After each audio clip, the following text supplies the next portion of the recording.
Hello, all you lovely chaps and chapesses. It's Tuesday evening, and we're on our accountability call following the Sunday purge call with a regional consultant, Dana Heter. We had a great day yesterday, 100% success rate and a bonus. And we're on our second day, and I got a text of an active day today. So I'm from Dana, so I'm interested to see how things went. Dana, are you on the call? I am. I'm here. How are you, my friend? I am wonderful good. Thank you. Superb. All right, well, in the interest of time, let's try and be a little bit more. There was a reason why our call was longer yesterday, but I want to make sure that what we do is duplicatable, and I don't want all the calls to be long unless they're absolutely necessary. So let's dive straight on in.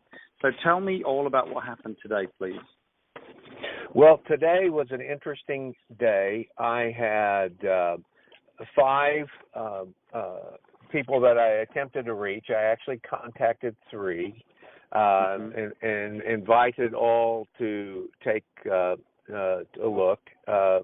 2 declined. One declined, and 1 confirmed, and 1 confirmed in the future. In other words, could not set a date now, but was willing to do it in 3 weeks or so. Okay, let's do that in order. So what happened with the one that declined? Who was that? That was Carol. Carol was the associate of mine who I have worked with for years, and she has a consulting firm as well. And Carol, I spoke with her, used the script largely, improvised just a little bit, but not much, and then invited her to, at the end, to after work on Thursday or Friday to have coffee, and I wanted to show her what I was doing. She said, and this is kind of Carol, she said, "Oh, come on, Dana, just tell me what's going on," or what it is, I think she said. So out of respect for her, I said, my presentation explains it beautifully, but she seemed fairly insistent on knowing what it was about. So I said, I'm partnering with a Dallas-based energy company, and that has a blue blood group of investors, and I dropped a few of the family names of the investors, and I am working on setting up points of distribution and developing partners to assist in that process. And I'm having a fantastic time. And she responded, she said, "That's interesting, very interesting, but let me tell you what I've got going on." And she said, "My son has a business that we are," and I had also made the point to her that I wasn't, this call was not about, or this thing that I'm working on is not having anything to do with making an investment. This is not investment related in the classic sense. And she said, "Well, let me tell you what I've got going. My son has a business that my husband and I are assisting, more my husband than me. Her husband," she told me, "assists her in her work, but he is also investing his time in helping his son launch or actually to scale a legal research business where they do document research for law firms and so forth." And she said, "We're investing all of our time, spare time in that. He's got a couple other related entities that we're working on. It's software related and so forth. And she said, All right. frankly, Dana, yeah, go ahead. Frankly, Dana, I don't see me or my husband and I getting involved with anything else at this point. Right. So nice and easy. Timing's wrong. No problem. Move on. Yeah. She's I would put her on a 6-month drip. Make sure she's a friend of yours on Facebook. So she sees your success. So it's a nice passive, passively aggressive in a kind of way, seeing you're having success as you promote to senior and executive. So make sure she's a friend on Facebook and she can see what's going on. And yeah, there's no argument to that. Her timing's wrong. Period. Move on. We're now at, drip list, call her back in 3 months or 6 months. Sounds like a 6 months is more relevant, bearing in mind what's going on with her son. Although in 3 months, you may want to call and say, how's things going with your son? Not even a business, just a nice, friendly, hey, how are things going? Is there anything I can do to help? I expressed some friendly interest in that. Tell me more about that, Carol, just so not to be dismissive because she couldn't participate or meet with me. No, not at all.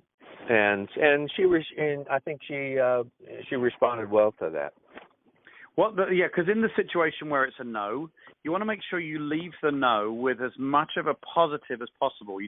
This is why we don't beg people and we don't try and convince people, because that no will be a never if you push her and say, well, just take a look. It could be something you'll work alongside. And, you may as well just take a look anyway. And I'm not saying never say that type of thing, because there might be a certain circumstance where that might be relevant. But in this case, it's pretty cut and dry.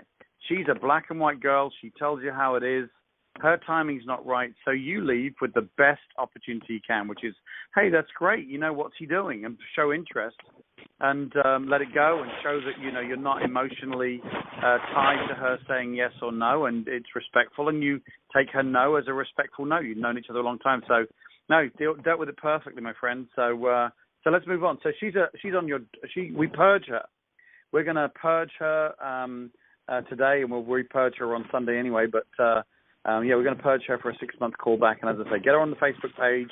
Maybe follow up in 3 months just to see how her business is going with her son, with no mention of Ambit. Just in case. The reason why I say that is, the thing with my son fell apart. You never know. You never know. So a 3-month. I'm certainly not wishing for that, but you want to be aware of it before she starts diving into something else. So just a 3-month follow-up of how things going with your son's business, I think I would do, and not mentioning Ambit at all. Perfect. All right. Okay, so let's move on to the one, the confirmed one. Who was that with? That was with Lynn. He is the CFO of the United Cooperative. That's right, of the co-op company. Got it. Yeah, I followed this script pretty closely, and it worked like a charm. He was a bit hesitant. Pardon? What was the basis of the script? Again, people are listening on the call. Some may or may not have heard the Sunday preparation or the preparation yesterday when we were preparing the invite. What was the approach on the call? Sure. I said, hello, Lynn. This is Dana Heter. You may not recall who I am, so let me jog your memory. You and I met and chatted for a while at Vincent Ferris's farewell party at the Vineyard. And he said, oh, yes, I remember you. And I said, great. Do you have a quick minute? And he said, sure. And I said, wonderful. I'm working on a deadline, frankly, and I was actually. And so I'm so glad I caught you, but I'll be very brief. And he appreciated that. And I said, I bet your day's kind of full today. And he said, not too bad. Good. Well, the reason I wanted to call you, that since we met, I've been wanting to get back in touch. And so I just wanted to take the opportunity today to reach out to you and to speak with you, because when we spoke at Vincent's reception, I noted that we really have some synergy in our business interests. And as you may recall, I have a consulting business working at nonprofit organizations like Meals on Wheels of Johnson and Ellis County, and I have also an energy firm, and it's working very well for me. You shared with me what you do at United Cooperative, and I really wanted to get together to talk. This energy business that I have is relatively new for me, and you've been in the business for 28 years. I wonder, I would really appreciate some time to sit with you and to get your expert opinion on what I'm doing. And I also believe that you might be able to make some introductions for me. I'm not sure what's a good time for you. Usually I'm free around 5 to 5:30 in the evening. What are you doing after work, either Wednesday or Friday? I'd love to meet you for a coffee or iced tea or a bite to eat, and we can have a look at what I'm doing. And he said, well, tomorrow would be better, and I can't get away. I can't meet you at 5, but we can meet at 5:30. And I said, do you have a favorite haunt over there? And he said, why don't we meet at the Starbucks at such and such? So we're on. He was a tad bit hesitant. He said, well, I think I can. I think that, but then we firmed it up, and I got his cell number, and I gave him my cell number, and we're on for 5:30 tomorrow over in Burleson at the Starbucks. Perfect. Absolutely perfect. And again, I remember talking about that one, about how you elevated the language. You kept it very much on a business level, and you talked about synergies in business. You kept the business I love it. Perfect. Can't fault it. I love I really like how you've changed your language for setting the date. I think that's absolutely critical, and thank you for being so coachable and making that adjustment. I know you're a highly skilled gentleman already, and for you to be humble enough to allow me to coach you is great. And I think it sounds so much better, and it's so much more. It just makes the deal happen. And that is perfect proof. You've got a gentleman there who's a retired CFO of a United Co-op who you didn't really know super well, and you're meeting with him to show him the business. That's freaking brilliant, my friend. Can't fault it. So let's move on to the third one. How did that one go? This was a straight up acceptance, right? Well, yes. This one's a bit quirky in the sense that she and her husband are a customer of mine, and residential customer. Her husband has seen the plan. She has not, and he declined. He's an entrepreneur, investor of sorts, and might even call him a little bit independently wealthy. And okay. She is a senior flight attendant with Spirit Airlines. So I was contacting her. Her name is Tammy. And I happened to catch them in the car together. She was in town, not flying today. And they were on their way to get some papers signed, power of attorney papers, so that her husband could sign for her at a closing that's coming up while she's on her next flying trip.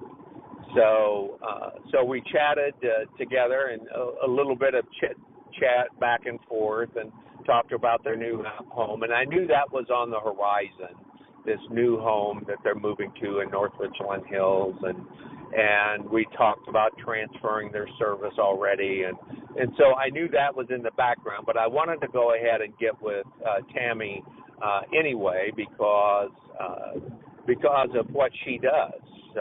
She's in and around people, and talking with Javier Heredia, he told me that a lot of the flight attendants don't make a whole lot of money, right. And So I took the opportunity and I went off script. I had a script written and I jumped ahead because we hadn't reviewed this script. But I jumped a bit off script because of the circumstance, and I wasn't going to let it go.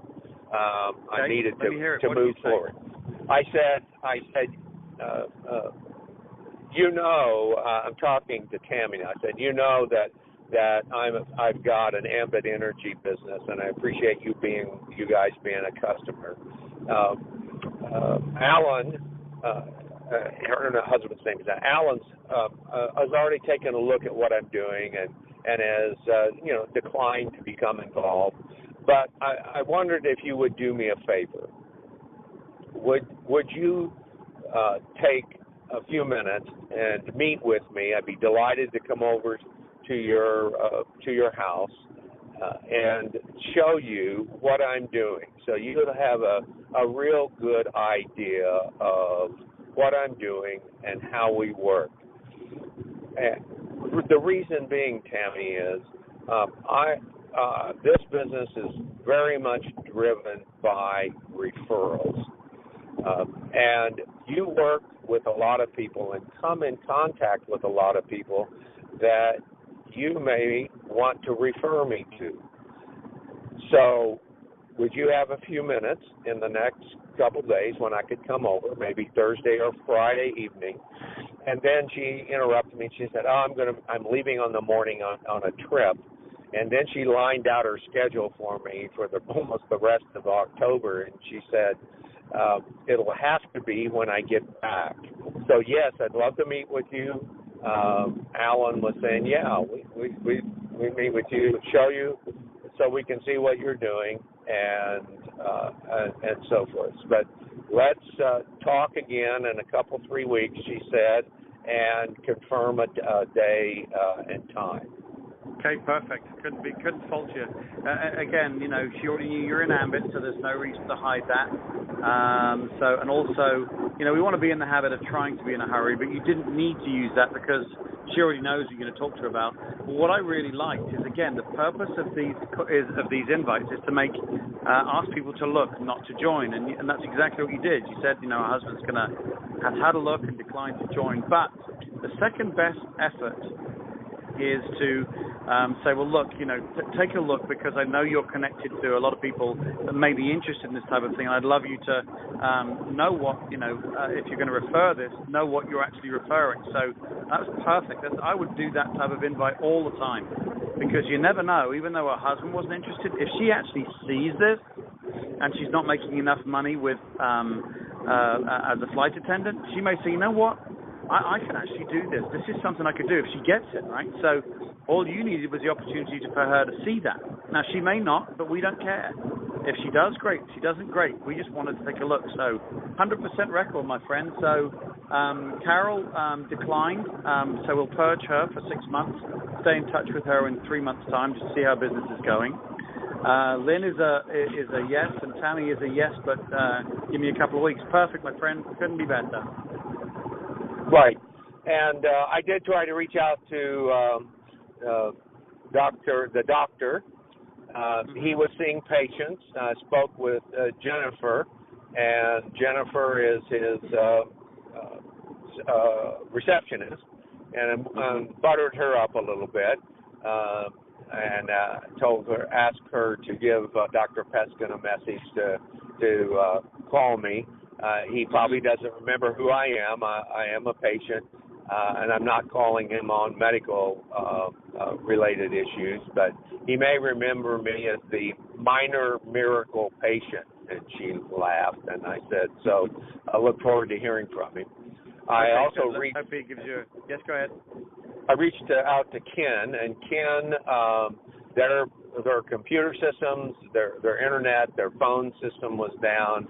And she said, I can't transfer you to his voicemail because we don't have any voicemail. And she did say he was in. She did say he was very busy.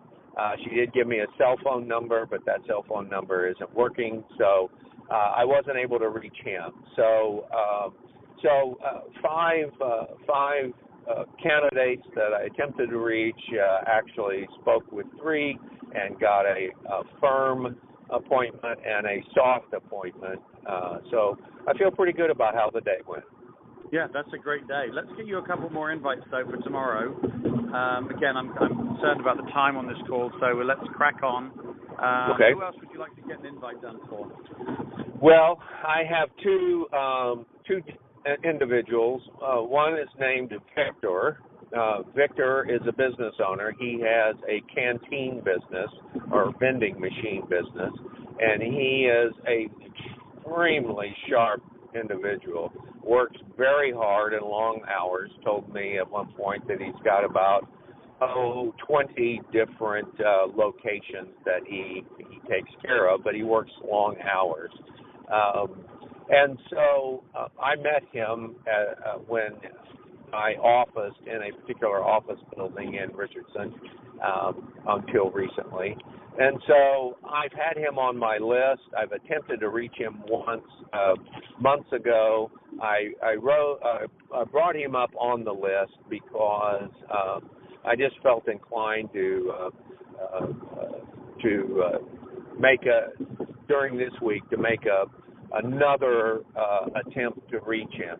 He is busy. He works probably 12 hours a day, but he is and a very nice gentleman. But so his name is Victor. I was going to call him and say, "Hello, Victor. This is Dana Heter. You may or may not remember me. I used to office in the 2929 building, and we met some months ago. Do you have a quick moment? I'm in a bit of a hurry, and I know you're extremely busy, but I need about 5 minutes of your time." And he says, "Yes, perfect. I am wanting to get with you on something that I'm working on, and I think you would be very interested. You come in contact with a lot of people every day, and if you have an interest in helping people, which I know you do, I'd love to sit down with you for 5 minutes to 10 minutes and show you what I'm doing. How does tomorrow evening after 5 or Friday evening after 5 look for you?" Okay, that's a good invite. A couple of little tweaks I would do. First of all, there's a number of different ways you could approach him. Like you, I would go for a direct approach. So I liked the fact that you did that. One phrase I would lose is asking him if he's got 5 minutes for the call. Because actually 5 minutes, if I think about 5 minutes on a call, that actually seems like a long time to me. Okay. So I wouldn't say that, I would say, "Hey, listen, I'm in a little bit of a hurry right now.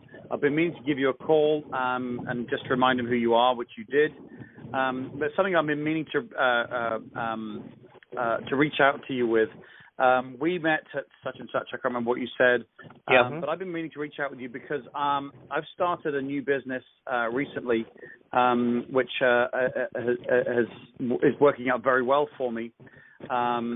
And the reason why I'm reaching out to you is when I met you, I was extremely impressed with the way you run a business. I know you've got 20-odd vending machines out there, super hardworking, very entrepreneurial. Victor, let me be direct. I need a couple of business partners to help me with my business because we're growing so fast in the DFW area, and I want to show you what I'm doing. I don't know if what I'm doing is your cup of tea, but bearing in mind how impressed I've been with the way you build your business, you would be a perfect someone perfect that I would love to work with on this. And the income potential is quite extensive. Again, talking to him on a business level, but I would be real direct and say, "Look, I need a couple of business partners in this particular industry." And I was so impressed with the way you run your business, flatter his ego, and you genuinely were. I want to show you what I'm doing because I think you could very well really like what I'm doing. Listen, Victor, it may or may not be your cup of tea, and that's fine.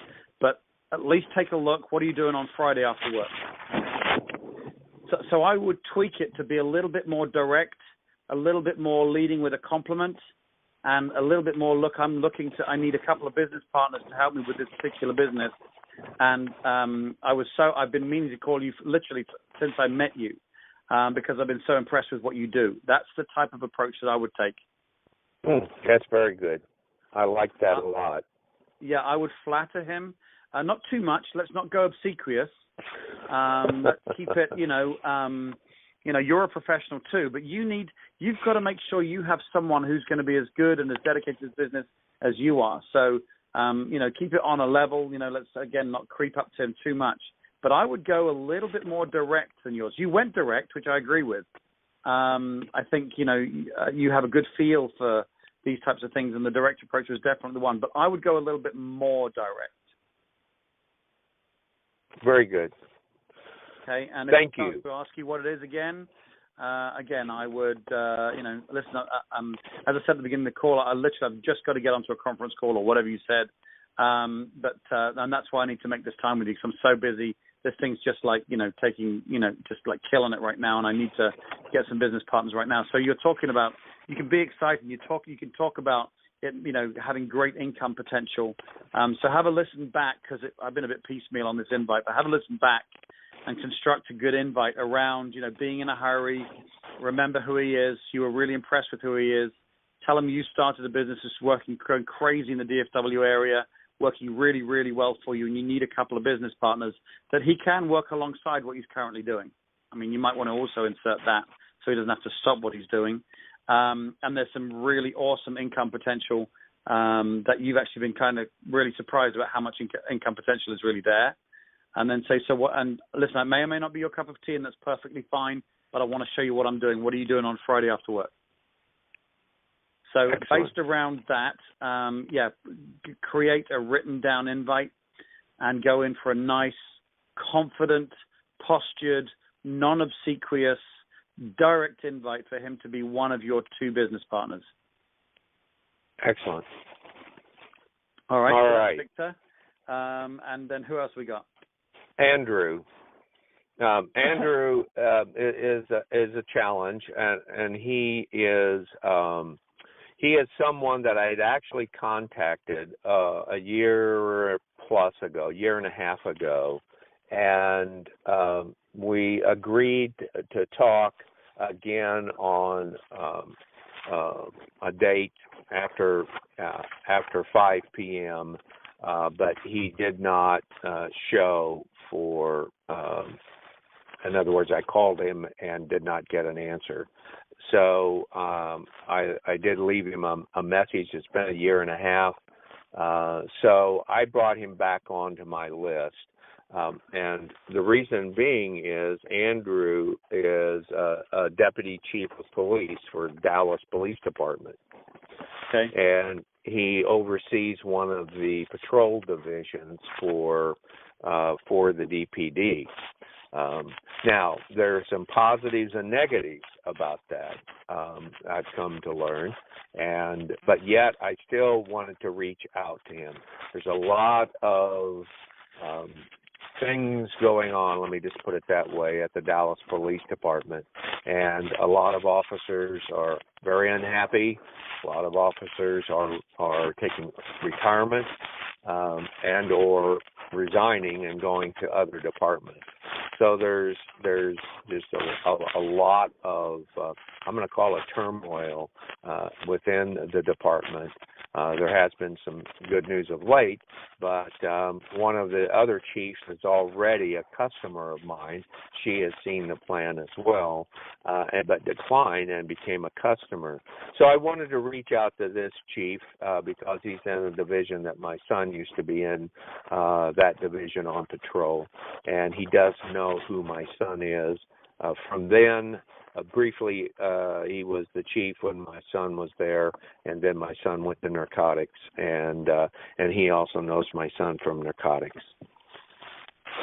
So okay. That's the background for Andrew, and I would call him. I call him up, and you always address the chiefs as chiefs. You don't call them by their name. So I'd say, "Hello, Chief. This is Dana Heter." But it's not the Dana Heter that you perhaps know. I'm his father. My son, Detective Dana Heter in narcotics, used to work for you in patrol. Oh, yes. Well, I know you're busy, and I'm actually on a deadline myself, so I'll be to the point. Do you have just a quick minute? Sure. Perfect.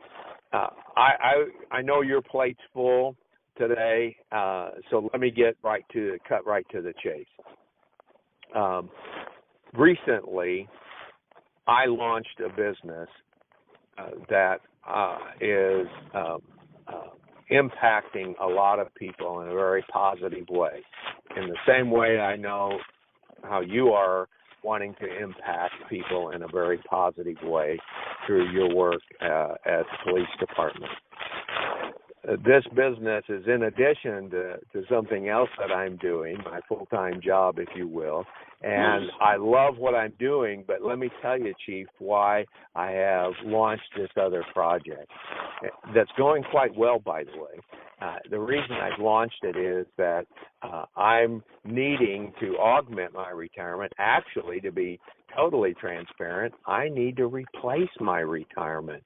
That's a long story. I won't get into it right now, but it's going extremely well, and I welcome the opportunity to sit down with you for a few minutes and show you what I'm working on. Would you be available after shift either tomorrow evening or Friday evening for a few minutes? I'd love to meet you at the Starbucks there on Northwest Highway. Excellent. I think it's a great approach. A little tiny bit more succinct. Shave some of it off a little bit so it doesn't go on too long. I need a little bit more of a reason why you're calling him. You put your why in there, which was great, and you were eloquent in the way that you did that. But why would you be calling the chief? And you said, I'd like to show you what I'm doing because part of this, and this is the pet I'm talking about, part of this business is connecting with as many people as I can. And I know you're obviously, with you being a chief of police or whatever his position is, you're very well connected. So then I would go, and that's why I want to show you the business, because you're so well connected. You can help introduce me to other folks that could be interested in working this business with me, working with me on this business. So I would add, your invite was perfect. I would just add to it a little bit more of why you're calling him. Excellent.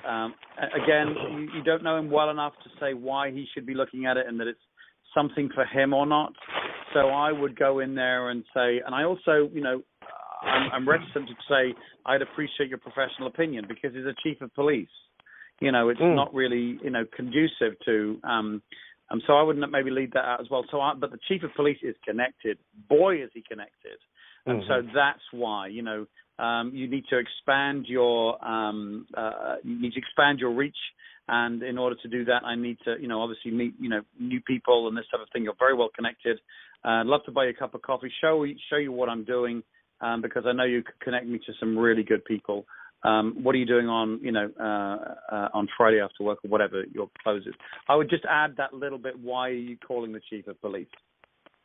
Well, I've got one other point I had in there that I took out, and that is because I thought it was a bit of a throwaway, and it's more about me than it is him.